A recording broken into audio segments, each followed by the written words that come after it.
Allahu Akbar, Allahu Akbar. La ilaha illallah.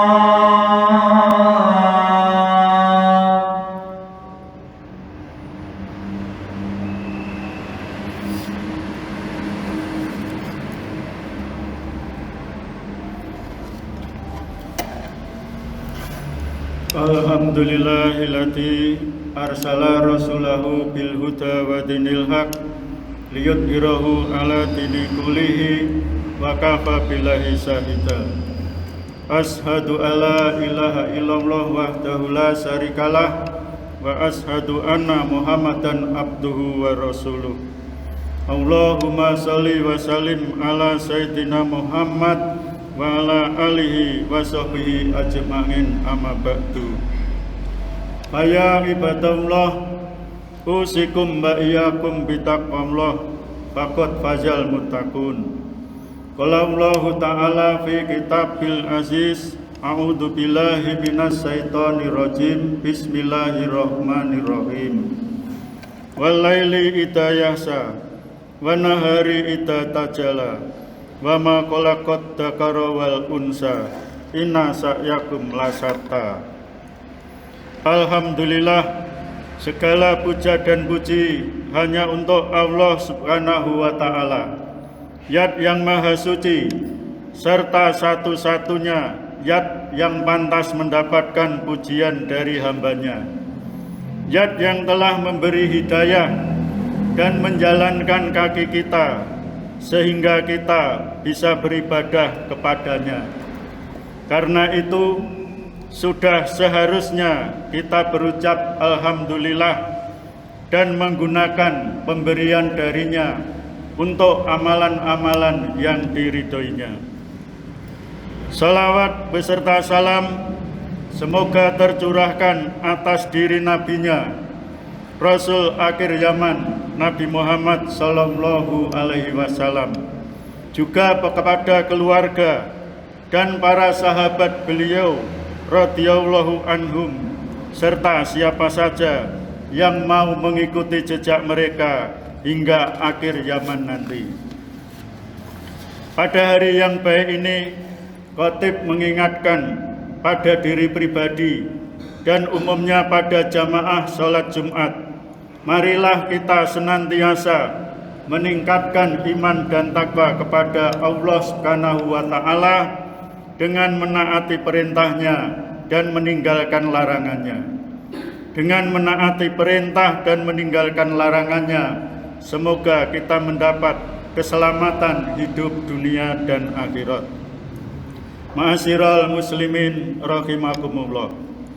Dalam pembukaan khutbah Jumat telah khatib bacakan kutipan Al-Quran dalam surat Al-Lail ayat 1 sampai 4 yang berbunyi, Walaili idza yahsa, demi malam apabila menutupi cahaya siang, wa nahari idza tajalla, demi siang apabila terang benderang, wa ma khalaqad dzakara wal unsa, dan demi penciptaan laki-laki dan perempuan, inna sa'yakum lasata, sesungguhnya usahamu benar-benar beraneka ragam. Kutipan ayat-ayat ilahi di atas sangat indah, tak ada yang bisa menandinginya, baik dari segi bentuk maupun makna. Surat Al-Lail tergolong surat Makkiyah karena diturunkan di Mekah dan sebelum hijrah Nabi ke Madinah. Sebagaimana diketahui bahwa Al-Quran diturunkan di tanah Arab kepada kaum yang ahli berbahasa indah dalam bentuk syair. Karena itu Al-Quran diturunkan untuk menandingi syair-syair kaum Quraisy melalui Nabi yang ummi, yang tidak pernah belajar kepada kaumnya maupun kitab-kitab sebelumnya, yaitu Nabi Muhammad sallallahu alaihi wasallam. Dari segi bentuk, Keindahan kutipan di atas terlihat pada kalimat-kalimatnya. Kalimat tersusun pendek, hanya terdiri dari beberapa kata. Dan di akhir kata setiap baris kalimat diakhiri dengan bunyi yang sama, berakhir dengan bunyi A. Yaksa, tajala, unsa, lasata. Walaupun pendek, tetapi syarat atau penuh makna, tidak kosong sebagaimana syair pada umumnya saat itu.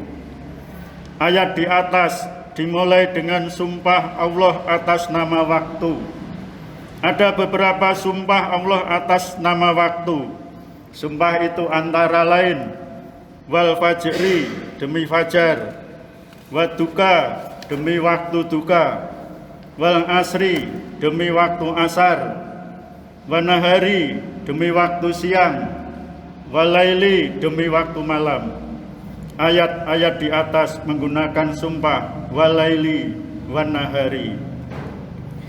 Allah bersumpah dengan malam, siang, dan penciptaan manusia dengan jenis kelamin yang berbeda, mengandung makna untuk menggambarkan bahwa manusia merupakan makhluk yang terikat waktu, baik siang dan malam. Sebagaimana diketahui bahwa bumi diciptakan Allah sebagai tempat yang layak untuk dijadikan tempat tinggal bagi manusia dan makhluk lainnya. Dengan kebesarannya, Allah menciptakan bumi yang berotasi dan berputar setiap waktu, yang menyebabkan silih bergantinya siang dan malam. Bumi juga memutari matahari dengan rentangan dan jarak waktu tertentu, sehingga terciptalah musim-musim dalam kehidupan manusia. Dengan rotasi bumi dan matahari menyebabkan adanya pengaturan siang dan malam, dan selanjutnya akan bisa diketahui waktu dan musim, bilangan hari, bulan, dan tahun.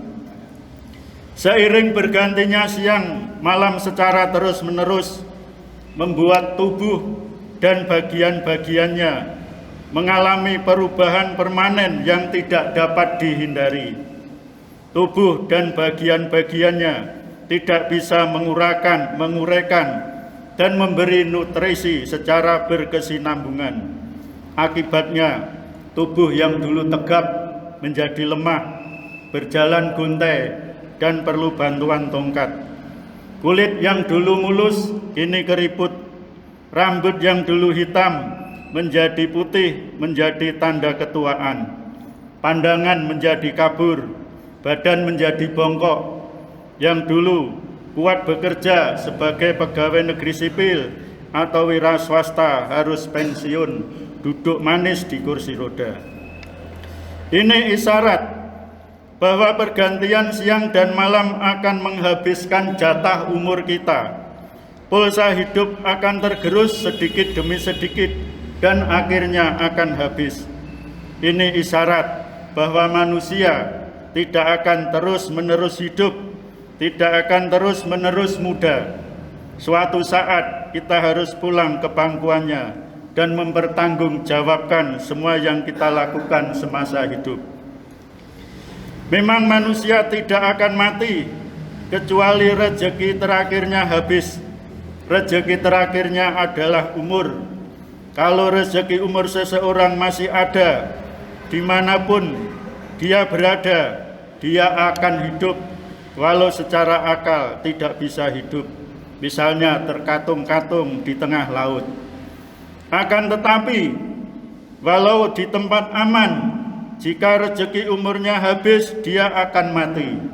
Betapa banyak manusia sehat, umur muda, dipanggil Tuhan, karena rezeki umurnya sudah habis. Sebaliknya ada orang yang sakit-sakitan, tapi tidak segera meninggal, karena rezeki umur masih ada. Kini, kita semua masih diberi rezeki umur, namun pergantian siang dan malam menggerus pulsa kehidupan kita, akan habis pelan-pelan, argu jalan terus. Keterikatan waktu dan keterbatasan hidup harus menyadarkan kita untuk menggunakan waktu sebaik-baiknya. Pria dan wanita sama saja di hadapan Allah. Yang penting mereka mampu mengisi waktu siang dan malamnya dengan berbagai amal saleh yang akan bermakna dalam kehidupannya. Ma'asyiral muslimin rahimakumullah. Kualitas seseorang ditentukan oleh seberapa dia mampu mengisi waktu siang dan malamnya dengan beragam amal saleh. Pria dan wanita diberi waktu yang sama, yaitu 24 jam sehari semalam. Kalau ingin hidup bermakna, isilah siang dan malam kita dengan 4 kegiatan sebagaimana dijelaskan dalam hadis yang berarti. Rasulullah bersabda, seyogyanya orang berakal membagi waktunya dalam 4 kegiatan, yaitu waktu untuk muhasabah atau introspeksi diri, waktu untuk tafakur, merenung, berkontemplasi atau berpikir, waktu untuk munajat, berdoa dan beribadah, dan waktu untuk memenuhi kebutuhan hidup seperti makan, minum, dan beristirahat. Hadis riwayat Ahmad. Sabda Rasulullah di atas merupakan perintah yang sangat halus karena menggunakan kata seyogyanya, sinonim dengan kata sebaiknya, tidak menggunakan kata harus atau seharusnya, apalagi wajib. Sabda ini berupa anjuran, bersifat sunnah. Namun sebagai umat Nabi Muhammad, kita wajib dan menjaga sunnah Nabi Muhammad. Selain itu, sabda ini ditujukan pada manusia yang berakal, manusia yang mempunyai akal. Jika seseorang menyatakan dirinya mempunyai akal, maka ia akan berkesimpulan, waktu akan berjalan terus dan tidak akan kembali. Waktu akan menggerus kehidupan dan akhirnya manusia akan mati. Karena itu, manusia harus bisa memanage waktu, menggunakan waktu sebaik-baiknya dan tidak menyia-nyiakannya. Bukankah waktu adalah umurmu, dan umurmu adalah kapitalmu atau modalmu? Jika kapitalmu hilang tanpa ada manfaat, maka adalah suatu kerugian yang tidak bisa ditambal. Kita wajib menggunakan waktu untuk mengerjakan sesuatu yang bermanfaat. Hadis di atas memerintahkan kita menggunakan waktu untuk pertama, muhasabah atau berintrospeksi diri. Muhasabah adalah menghitung perjalanan hidup kita untuk mengetahui perbandingan antara amal baik dan kelakuan buruk yang telah kita lakukan. Muhasabah dalam Islam meliputi hubungan seseorang hamba dengan Allah maupun hubungan sesama makhluk ciptaannya. Selain untuk mengoreksi diri atau melihat kembali hal-hal yang kurang baik yang dilakukan, muhasabah juga bermanfaat untuk membentuk diri jadi lebih bertanggung jawab. Dengan melakukan penyucian jiwa melalui muhasabah, paling tidak bisa membantu manusia untuk menilai kekurangan atau kesalahan yang pernah dibuat sebelumnya. Kedua, menggunakan waktu untuk tafakur. Tafakur mengandung arti memikirkan, merenungkan, mengingat Allah melalui segala ciptaannya yang tersebar di langit dan di bumi. Tafakur ayat-ayat Allah akan melahirkan makrifah. Bertafakur tentang nikmat Allah akan menimbulkan atau melahirkan mahabbah. Bertafakur tentang janji Allah dan pahalanya akan melahirkan optimisme. Bertafakur tentang ancaman dan siksaan Allah akan melahirkan takut. Ketiga, kita harus menggunakan waktu untuk munajat. Munajat merupakan aktivitas doa seorang muslim yang dilakukan sepenuh hati untuk mengharapkan ampunan, ridho dan pertolongan Allah. Munajat bisa berupa ibadah ataupun doa. Ibadah yaitu penghambaan seorang manusia kepada Allah untuk dapat mendekatkan diri kepadanya sebagai realisasi dari pelaksanaan tugas hidup selaku makhluk yang diciptakan Allah. Ibadah merupakan sarana untuk mendekatkan diri kepada Allah. Di samping beribadah, manusia juga dianjurkan untuk berdoa. Doa merupakan kegiatan memohon ampun terhadap sesuatu hal. Doa dalam Islam merupakan bagian paling mendasar dari ibadah. Doa adalah sebuah kegiatan manusia yang berhubungan langsung dengan Tuhan dalam bentuk memohon perlindungan dan meminta sesuatu yang ada, sesuatu yang kita inginkan kepada Tuhan. Keempat, kita harus menggunakan waktu untuk memenuhi kebutuhan hidup. Bekerja adalah salah satu konsep yang menjadi perhatian dalam Islam. Bekerja merupakan hal yang mendasar dalam kehidupan. Hidup manusia dapat berjalan baik jika setiap orang mau bekerja, baik untuk kepentingan dirinya sendiri maupun untuk kepentingan sosial.